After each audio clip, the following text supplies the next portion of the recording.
Hey, hey, hey, good morning. It's W5HRO.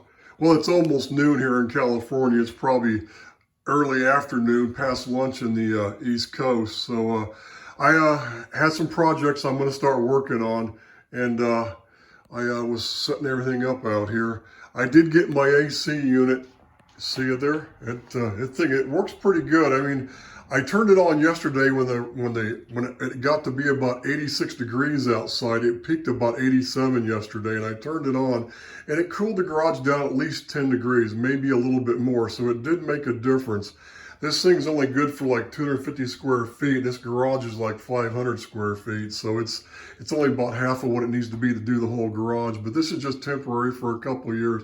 This will work. This will make it so I can come out here and work even when it's like probably close to 100 degrees or 100 degrees out here. So at least make it tolerable where I can come out here and I won't be dripping with sweat.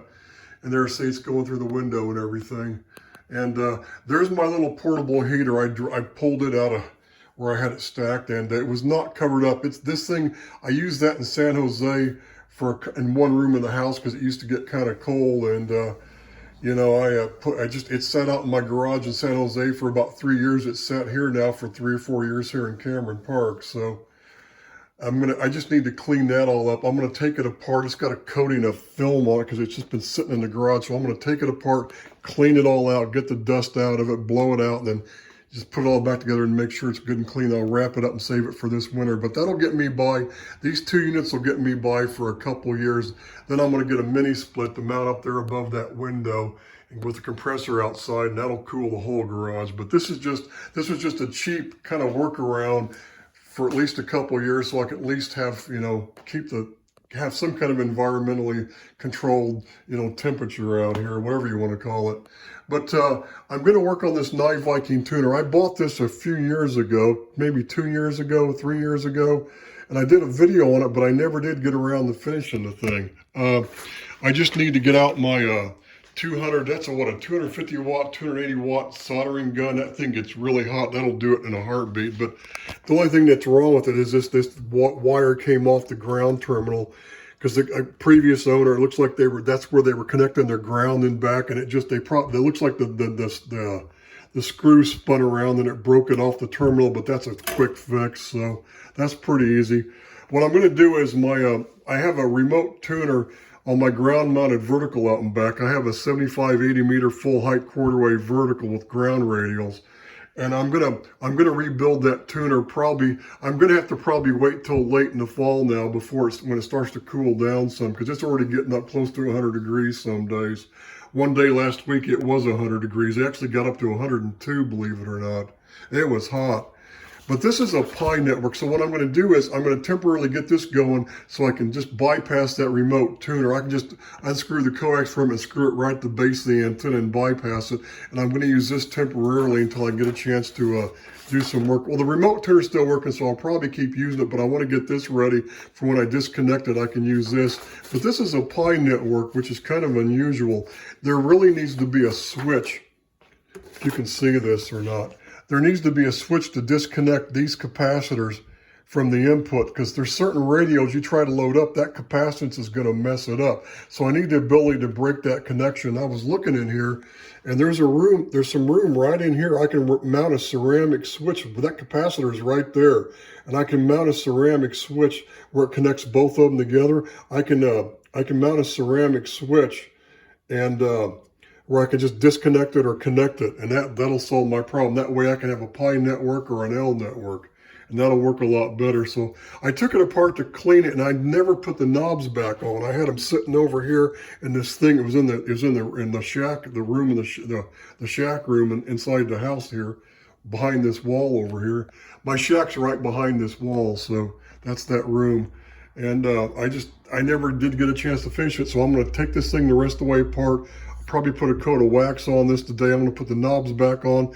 I'm going to resolder that connection. Just for right now, I'll leave it as a Pi network and see how it works. And if I have to, I think I have a 2-position ceramic switch I can put in there that's heavy enough that'll work fine. So I'm going to do that. I still need, if you remember my Courier 23 that I modified for 10 meters, that thing burned up on me. So I think it's the power transformer. I have a junker that I found. Well, the one I found still works. It's not really a junker. I could fix it up too, but I'm not going to. I bought it primarily for parts. I need to bring that out here when I get this done. I need to work on that next, really. But also I need to work on, my frequency counter out here. I found this one on eBay several years ago and I never finished it. I took it apart to clean it.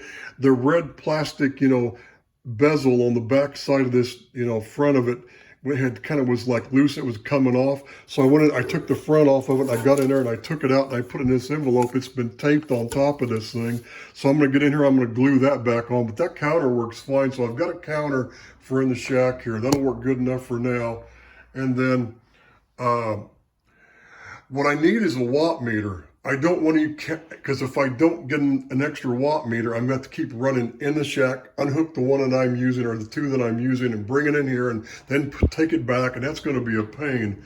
I've got dummy loads and everything, but I had a Bird 43 watt meter and I have no idea where it ran off to. I thought when I moved out here to California, I'd brought it with me. I found all the slugs for it, but for some reason, I cannot find the meter. I don't know, for the life of me, I don't know what happened to it. I think it might have gotten stored at my mom and dad's house in Oklahoma and Tulsa when I moved out here to California years ago, and I stored a bunch of stuff at their place, and I think it might be in a box up in the attic. It could be in a bedroom in one of the closets in a box somewhere.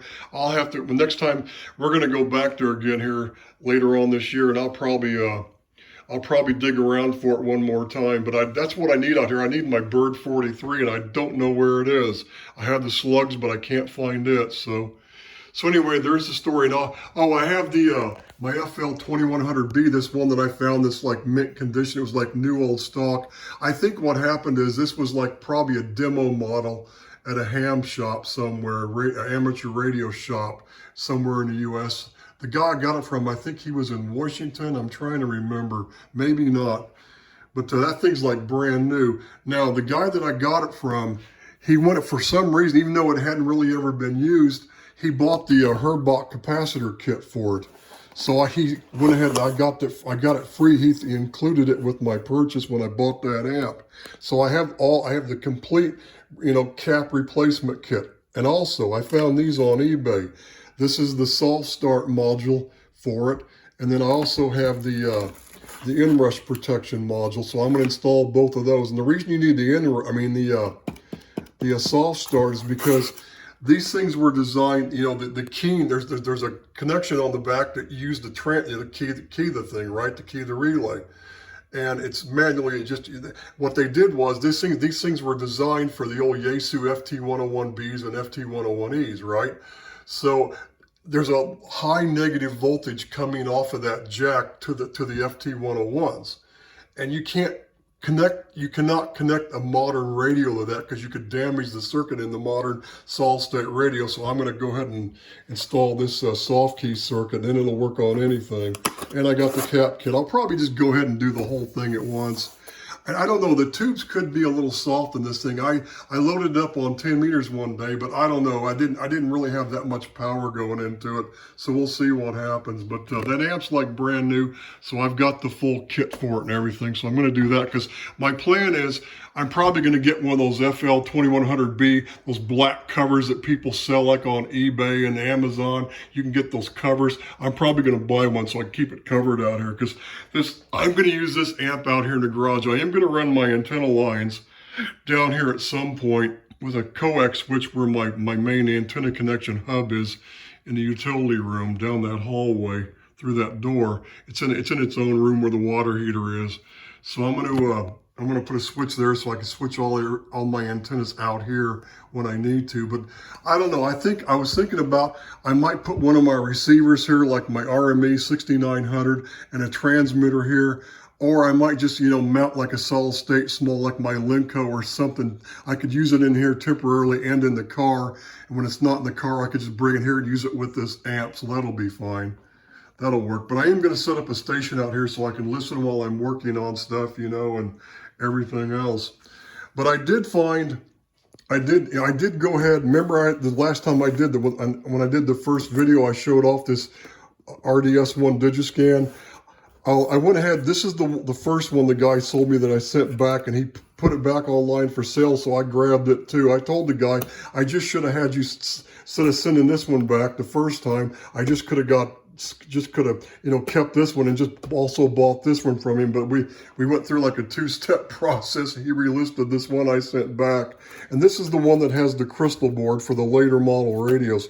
My plan is I'm eventually going to set up I'm going to take a modified CB that has sideband on it for, you know, for 10 meters, because we probably have about 2 more years of the cycle left, and I'm going to see if I can't figure out a way to convert these so they read 10 meters and not, you know, 27. And well, they'll go up to a 28045, I believe, just right into the 10 meter band. But of course I need to go on up past 2900, so I'm going to modify, I think I can modify these to do that. And make them, you know, I'll just pick whichever radio I can find. I'll just use the one. This one's for the old Uniden D858 chip. That's why the box is yellow. This is the original one, and these are both still new in the box. So I've got 2 brand new Digiscans for a 10 meter modification coming up here in the future. So it's because if I can't get that Courier 23 going, that's what I'm going to do. I know exactly which model radios will work with these, and I kind of know there's like 2 or 3 radios I'm going to pick from, and I kind of know I think I know which one I'm going to go for, but we'll have to wait and see. It's the old realistic TRC 458. That's probably the best one they ever made. So I'll probably get one of those and put that RDS 1 on top of it and get it to work on, you know, shift the whole thing up to 10 meters. So I can, you know, if I can go from 28045 on up to like about 30 megacycles, I'm happy with it. But like I said, I got to work on this counter. I got to take it apart. I got to glue that bezel back on there and let it warm up good and make sure it's calibrated. And we're making progress out here, but I do have my temperature control stuff set up, and I'm getting ready to turn this thing on in a little bit. It's going to be like 86 today, 87 again, almost. I think 86. And so I found out I need to turn it, when it starts getting up past 80, I need to turn this on and let kind of at a low setting and just let it, you know, start doing something. Because if I wait till the garage is superheated here, my shop's superheated, then it literally takes forever to cool the place down. Then it can't catch up to itself, I don't think. So I have to kind of give it a head start. They had a model that had Wi-Fi connection. I thought, you know, I probably should have spent the extra 40, 50 bucks and got the one that had Wi-Fi. That way, if I'm out and I'm on my way home, I could just turn the thing on my phone, and by the time I get here, the garage will be, you know, halfway decent. So we'll see though, but this one's good enough. I didn't have to have that. This is just a manual one.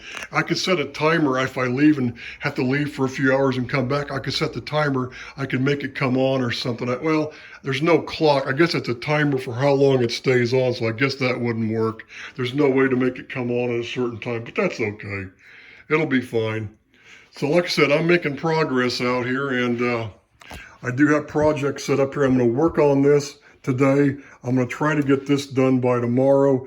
Then I'm going to bring that Courier 23, and I'm going to see why the darn thing smoked on me. I'm pretty sure it's the power transformer, because those things, after I thought about it long enough, those things were barely big enough to run those radios. Because if you beefed up, there's 2 6BQ5s in there, and there's a modulator tube for the receive and transmit audio, and then there's the one that, you know, produces the RF carrier output that you modulate. And if you bump up the one by changing the tube to get more power out, it drops the other, and it's because the current that transformer really was never big enough.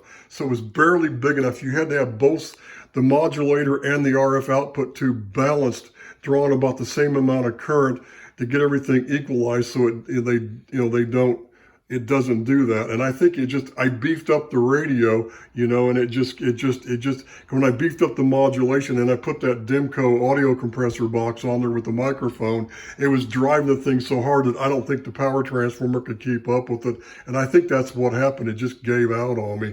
So I have one from another one I can put in there, but I don't know. Like I said, it may not hold up either.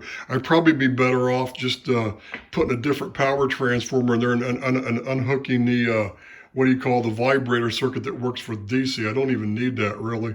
But like I said, I think what I'm going to do is if I'll probably get it working, and I'll probably find a solid state radio with sideband and use one of these Digiscans and make that my 10-meter radio until the cycle's over. So we'll see what happens here. So that's all I have. I guess I've covered everything I wanted to cover, I think. Did I? Pretty sure I did. So that's all for now. 73s. This is W5HRO with my new shop. And I guess what is this? Part 5.